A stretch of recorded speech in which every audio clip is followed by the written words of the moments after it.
Hebrews chapter 9. Then indeed, even the first covenant had ordinances of divine service and the earthly sanctuary. For a tabernacle was prepared, the first part, in which was the lampstand, the table, and the showbread, which is called the sanctuary.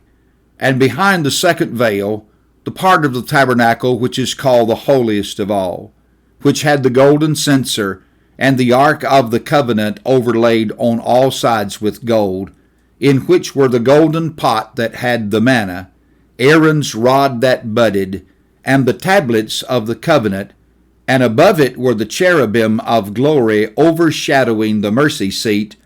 Of these things we cannot now speak in detail.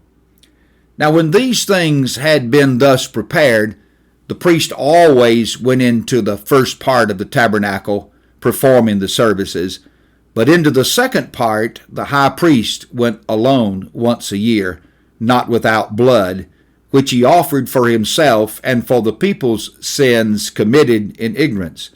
The Holy Spirit indicating this, that the way into the holiest of all was not yet made manifest while the first tabernacle was still standing. It was symbolic for the present time in which both gifts and sacrifices are offered, which cannot make him who performed the service perfect in regard to the conscience, concerned only with foods and drinks, various washings and fleshly ordinances imposed unto the time of Reformation.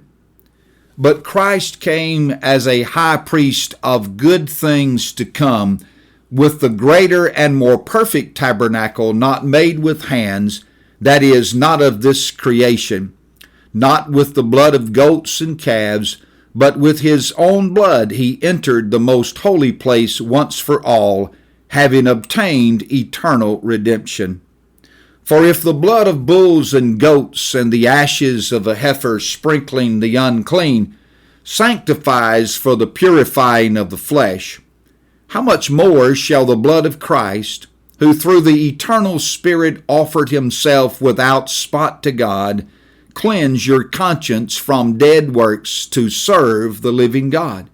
And for this reason, he is the mediator of the new covenant by means of death, for the redemption of the transgressions under the first covenant, that those who are called may receive the promise of the eternal inheritance.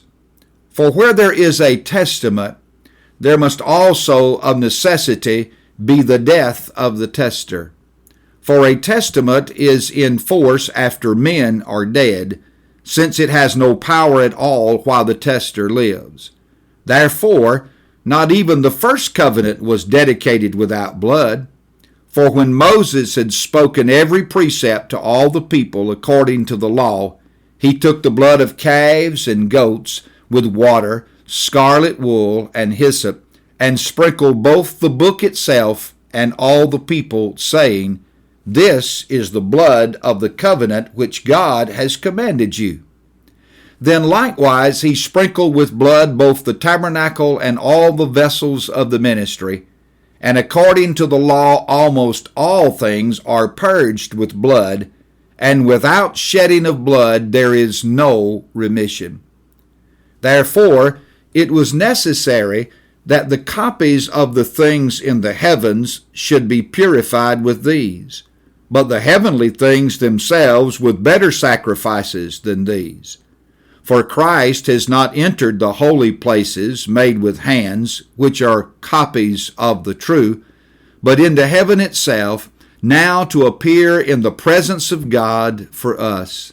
Not that he should offer himself often, as the high priest enters the most holy place every year with the blood of another. He then would have had to suffer often since the foundation of the world. But now, once at the end of the ages, he has appeared to put away sin by the sacrifice of himself. And as it is appointed for men to die once, but after this the judgment, so Christ was offered once to bear the sins of many. To those who eagerly wait for him, he will appear a second time apart from sin for salvation.